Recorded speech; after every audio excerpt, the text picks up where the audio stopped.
Olá, povo querido, povo abençoado, povo lindo, povo bonito, povo de Deus. Estamos aqui mais uma vez para trazer uma palavra de vida ao seu coração. E eu quero neste momento trazer uma palavra, eu quero ler aqui um texto que está no Evangelho de Jesus Cristo, segundo escreveu São Marcos, no capítulo 2, a partir do versículo 1 em diante. A palavra de Deus vai dizer assim: Dias depois, entrou Jesus de novo em Cafarnaum, e logo correu que ele estava em casa. Muitos afluíram para ali, tantos que nem mesmo junto à porta eles achavam lugar, e anunciava-lhes a palavra. Alguns foram ter com ele, conduzindo um paralítico levado por 4 homens, e não podendo aproximar-se dele por causa da multidão, descobriram o eirado no ponto correspondente ao que ele estava, e fazendo uma abertura, baixaram o leito em que jazia o doente. Vendo-lhes a fé, Jesus disse ao paralítico: Filho, os teus pecados estão perdoados. Mas alguns dos escribas estavam assentados ali e arrazoavam em seu coração: Por que fala ele deste modo? Isto é blasfêmia. Quem pode perdoar pecados senão um, que é Deus? Jesus, percebendo logo por seu espírito que eles assim arrazoavam, disse-lhes: Por que arrazoais sobre essas coisas em vosso coração? Qual é mais fácil, dizer ao paralítico: Estão perdoados os teus pecados, ou dizer: Levanta-te, toma o teu leito e anda? Ora, para que saibais que o Filho do Homem tem sobre a terra autoridade para perdoar pecados, disse ao paralítico: Eu te mando, levanta-te, toma o teu leito e vai para a tua casa. Então, ele se levantou e no mesmo instante, tomando o leito, retirou-se à vista de todos, a ponto de se admirarem todos e darem glória a Deus, dizendo: Jamais vimos coisas assim. Meus amados irmãos e meus queridos ouvintes, eu quero começar dizendo aqui, neste momento, se eu pudesse colocar um título nesta mensagem que eu quero trazer aos nossos corações, o tema dessa mensagem seria: Quando Jesus está em casa. E eu quero começar perguntando para você: você conhece bem a sua casa?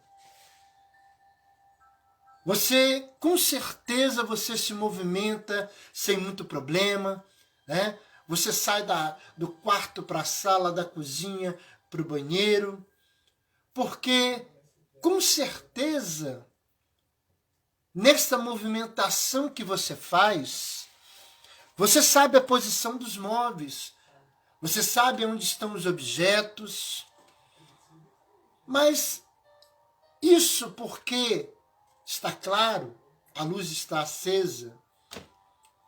Mas aí, e de repente, quando a luz se apaga?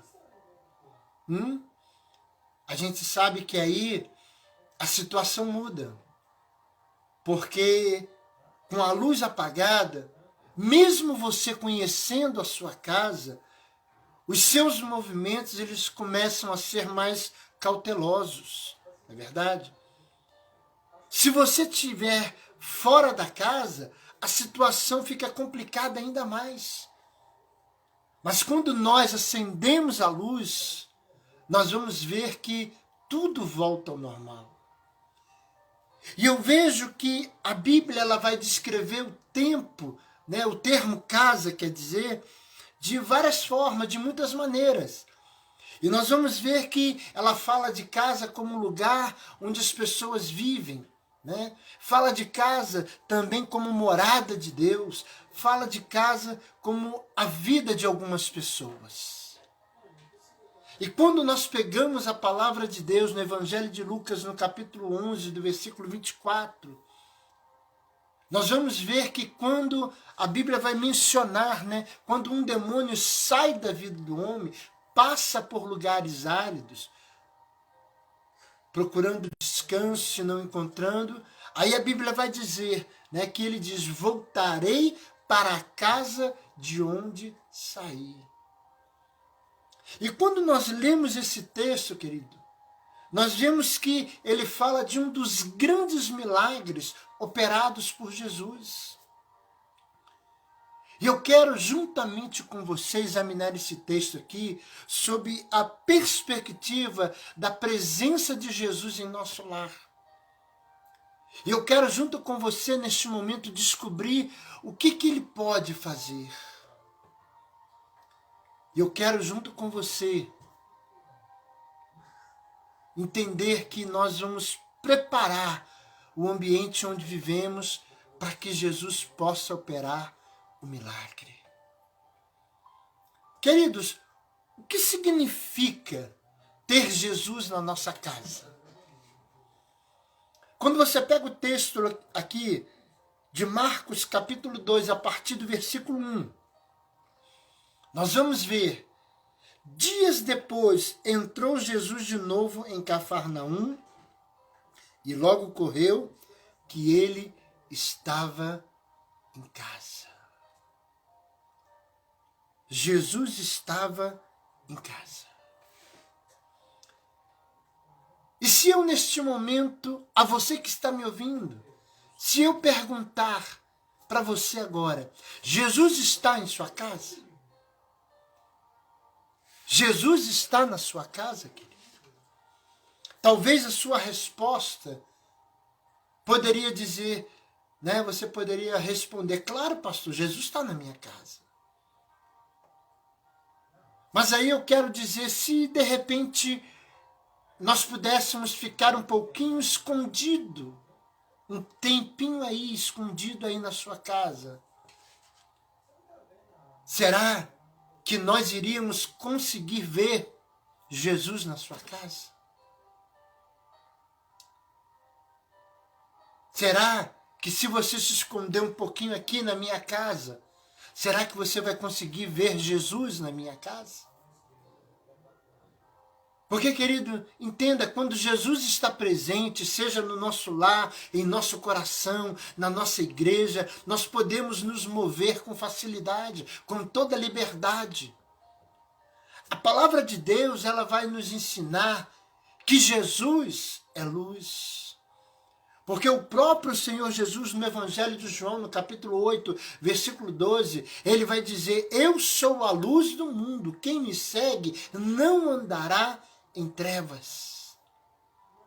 Jesus é a luz do mundo.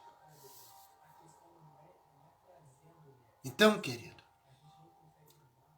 eu quero dizer e perguntar, o que acontece em uma casa quando Jesus está presente? Olha o versículo 2. A Bíblia vai dizer que muitos afluíram para ali, tantos que nem mesmo junto à porta eles achavam lugar, e anunciava-lhes a palavra. Então, repare que muitos foram para ali, quando ouviram falar que Jesus estava em casa, muitos correram para aquela casa.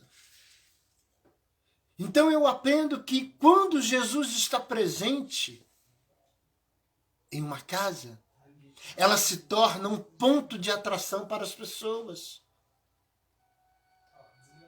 Sabe, nós não sabemos como é que era essa casa. Talvez não era uma mansão com piscina, com churrasqueira, campo de futebol, com sauna, não.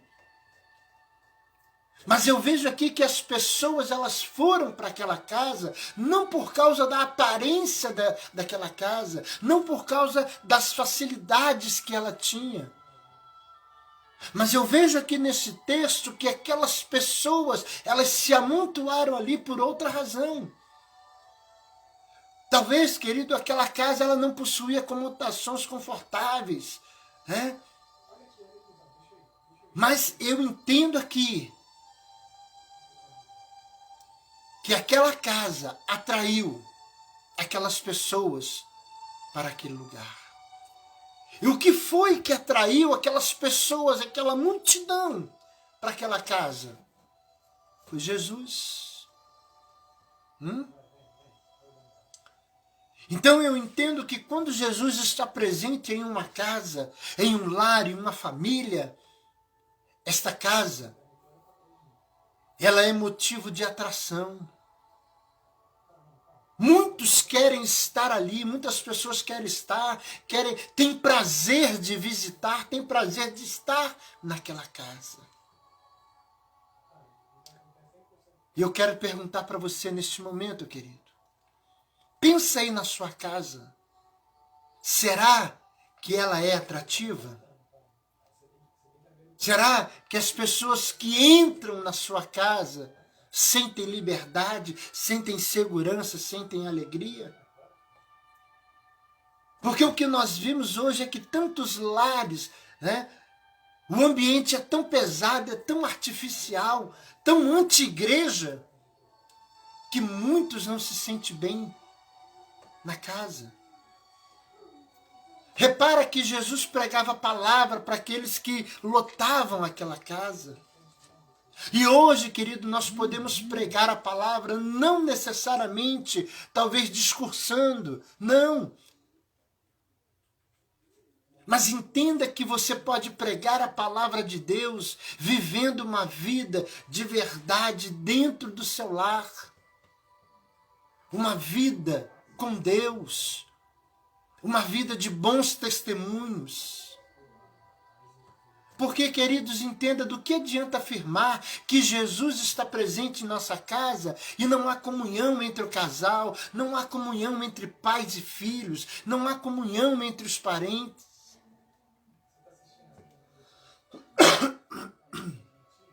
Quantos lares, queridos?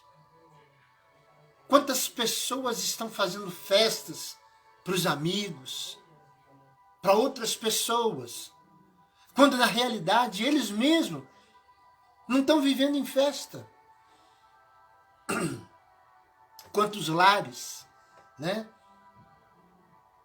Há pessoas que vivem até uma vida de representar marido e mulher na frente das pessoas, é uma coisa, mas muitas das vezes, né, durante a noite, cada um vira para um lado, para o seu canto, e a única coisa que se ouve entre esse casal é o ronco.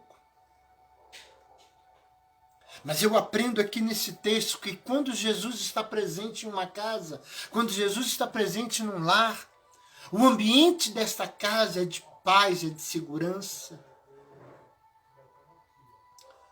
Queridos, você já reparou quantos tombos algumas pessoas levam dentro de casa? Quantas pessoas, quantas vezes pessoas se ferem e se machucam, e machucam outras pessoas?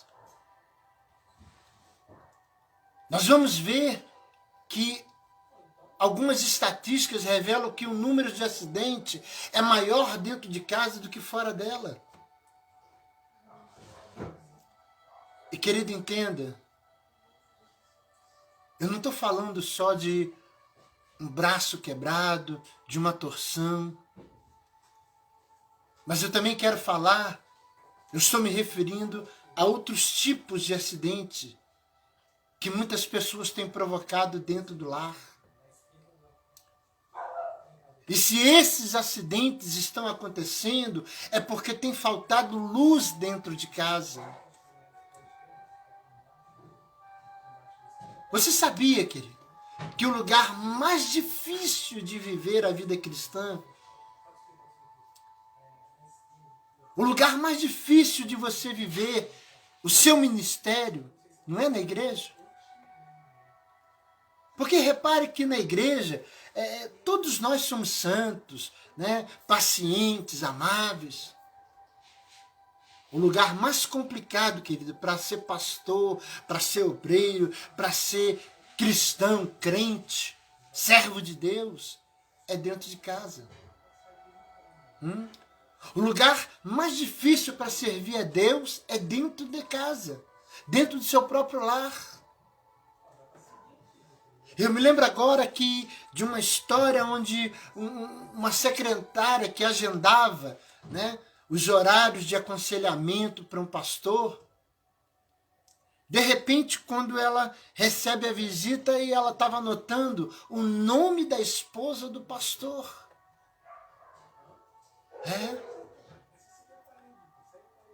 Porque a esposa não conseguia falar com o pastor em casa. Aí o que ela fez? Ela marcou um horário com o pastor na igreja, no seu gabinete.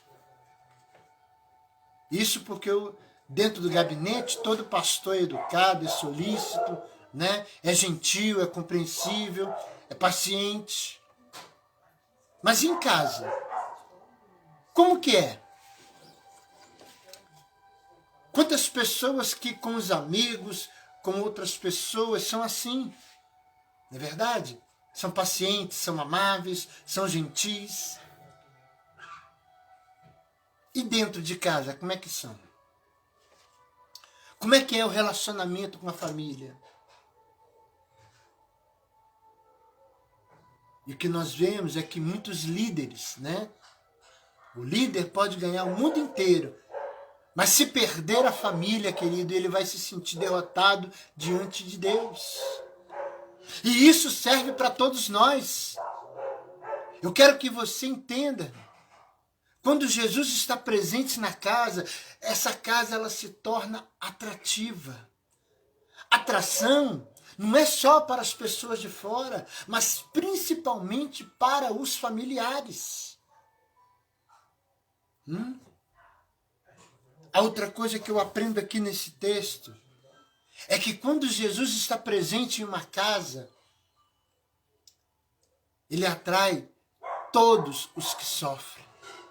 Marcos capítulo 2, versículo 4 diz assim: e não podendo aproximar-se dele por causa da multidão, descobriram o eirado no ponto correspondente ao que ele estava, fazendo abertura, baixar o leito em que jazia o doente. Preste atenção aqui nesse texto. Os 4 amigos daquele homem, eles descobriram o teto exatamente no ponto aonde Jesus estava. Repare que eles não colocaram o doente no quarto, na cozinha, no banheiro, não. Eles foram diretamente aonde Jesus estava. Eles foram precisos em descer o doente aonde Jesus se encontrava. Entenda, querido, será que foi sorte? Ou será que eles procuraram? Eles se informaram, né? Eles procuraram descobrir aonde o Senhor estava ensinando. Ei, entenda que é preciso saber onde Jesus está em sua casa. Será que Jesus está sobre a cabeceira da cama no Salmo 91? Que muitas pessoas pegam a Bíblia e deixam a Bíblia aberta no Salmo 91. O que nós vemos é isso. Será que Jesus ele está nas orações antes das refeições? Será que ele está na sala apenas quando você recebe visita? Nós ouvimos muitas pessoas dizendo que Jesus está em casa, mas continuam paralisados. Não conseguem reagir contra os problemas. Eu quero que você entenda aqui. É sobre o Senhor Jesus que você deve lançar os seus pedidos, os seus problemas. Olha o que diz aqui Marcos capítulo 2, versículo 5. Vendo-lhes a fé, Jesus disse ao paralítico: Filho, os teus pecados estão perdoados. Você já viu a fé aqui? Você já viu a fé? Você sabe qual é a cor da fé?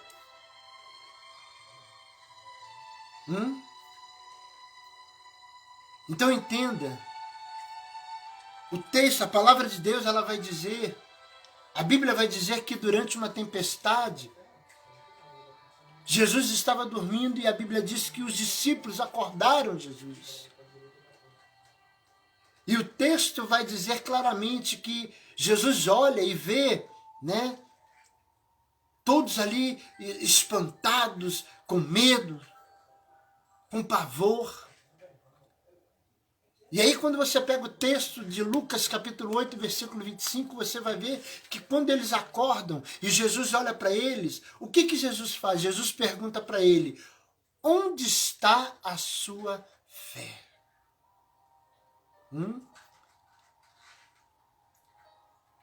Você sabe como é possível ver a fé?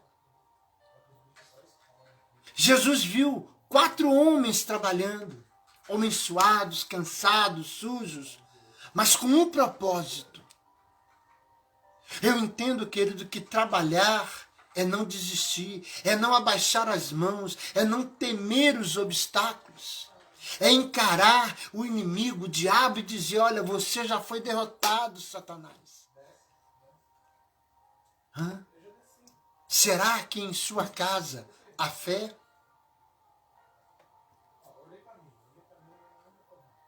Eu entendo aqui nesse texto, a outra coisa que eu aprendo, que a casa onde Jesus está presente é um lugar de libertação. Repare aqui no versículo 5, que os escribas, eles não estavam preocupados com a doença daquele paralítico.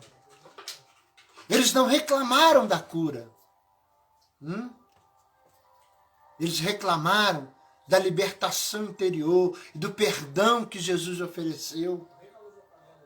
Querido, entenda, sem perdão não há libertação, não há cura, não há festa. Então eu entendo que você que está aí, nesse momento, você que está me ouvindo agora, entenda, sem perdão não há libertação.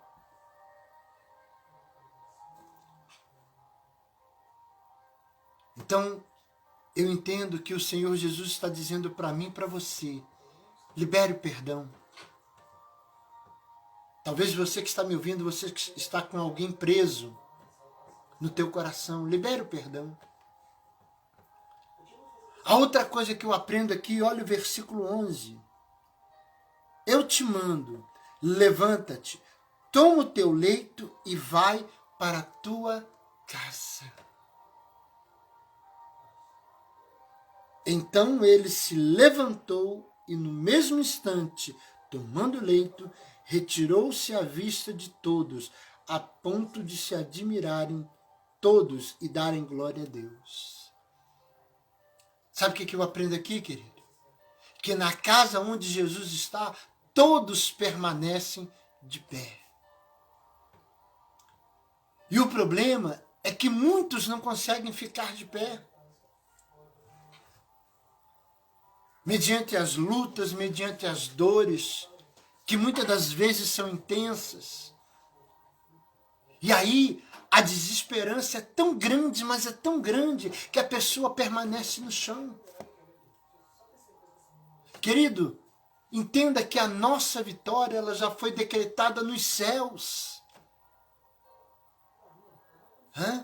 Sua derrota ou seu fracasso momentâneo não influirão no resultado final.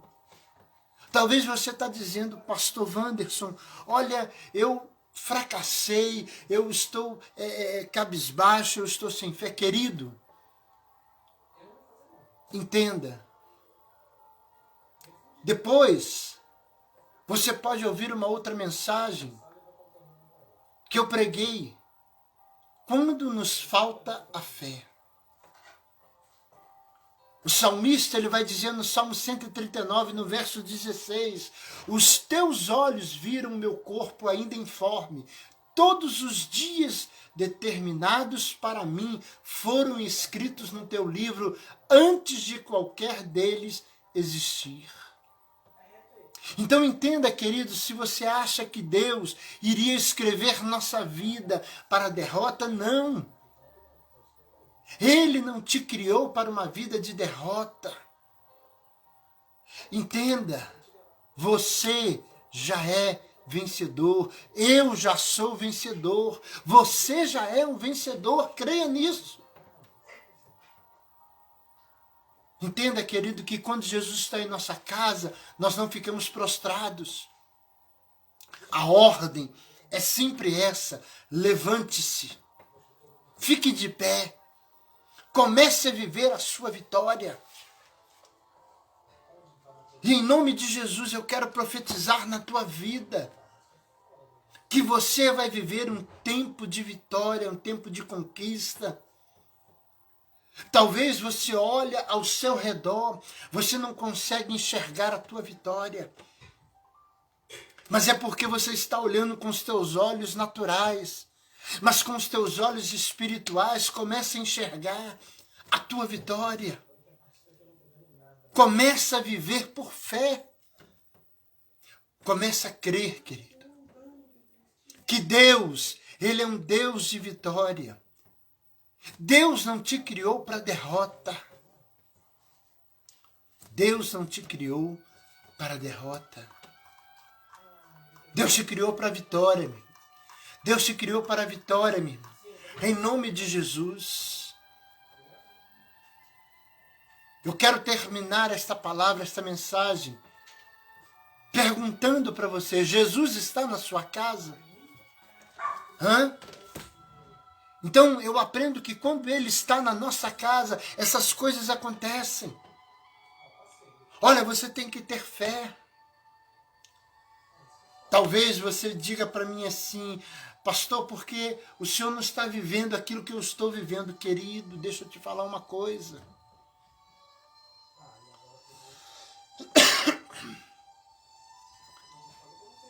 Quando você pega a palavra de Deus, você vai ver o sofrimento de Jó. Você vai ver o apóstolo Paulo falando: olha, que ele aprendeu a viver em bonança, mas ele aprendeu a viver também em tribulação, em lutas. Então, nesse momento, eu quero dizer para você que está me ouvindo agora: entenda que o Senhor Deus, Ele é Deus de vitória.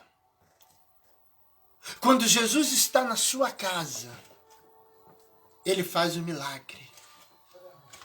Quando você pega o Evangelho de João, quando a palavra de Deus vai dizer sobre o milagre de Jesus, quando a Bíblia fala que acabou o vinho, querido, entenda que naquele momento de festa, acabando o vinho, aquela festa acabaria. E o pior, acabando aquela festa, talvez muitos iriam sair dali falando mal daquele casal. Mas o interessante é que quando aquele casal, lá de Bodas de Caná da Galileia, a palavra de Deus é bem clara em dizer que eles convidaram Jesus para o seu casamento.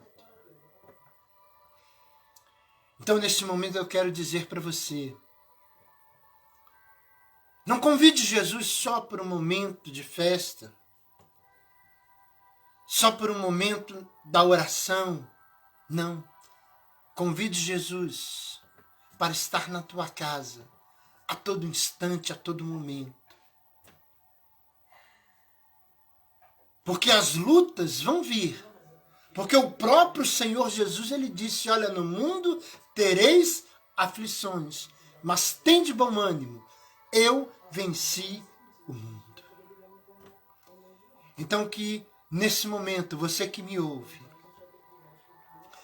eu não sei qual é a luta que você está passando, eu não sei qual é a dificuldade, eu não sei como você está se sentindo, mas eu quero dizer para você, quando Jesus está na nossa casa, o milagre acontece. E que o milagre aconteça na tua vida, que o milagre aconteça no teu casamento, na tua vida financeira, na tua vida espiritual, na tua vida familiar, na tua vida sentimental. Que Deus te abençoe em nome de Jesus. Amém? Queridos, olha, eu quero convidar você que me ouve agora, a você se inscrever lá no meu canal do YouTube. Assim como essa mensagem, eu tenho certeza que ela falou com você, eu tenho outras mensagens também. Então você vá lá no YouTube, se inscreva no meu canal, Pastor Wanderson. Ative o sininho, para que todas as vezes quando tiver uma mensagem nova, você receber essa mensagem. Eu tenho certeza que Deus, Ele falou com você. E assim como Ele falou com você, compartilhe também essa mensagem com outras pessoas. Porque nesse tempo de pandemia, eu disse em uma outra mensagem que eu preguei, quantas pessoas que não estão indo à igreja, porque a determinação é de lojas, igrejas, tudo é fechadas. E quantas pessoas têm se esfriado espiritualmente. Então que através, porque a Bíblia diz que a fé vem pelo ouvir, o ouvir a palavra de Deus. Então, que através dessa palavra, a sua fé, ela possa aumentar. Que através dessa palavra, o Senhor Deus, Ele fale ao seu coração. E que você entenda que Deus, Ele é poderoso para fazer muito mais, além daquilo que pedimos ou pensamos. Amém? Que Deus te abençoe. Fique com Deus. Um forte abraço e até a próxima mensagem, se assim o Senhor nosso Deus permitir.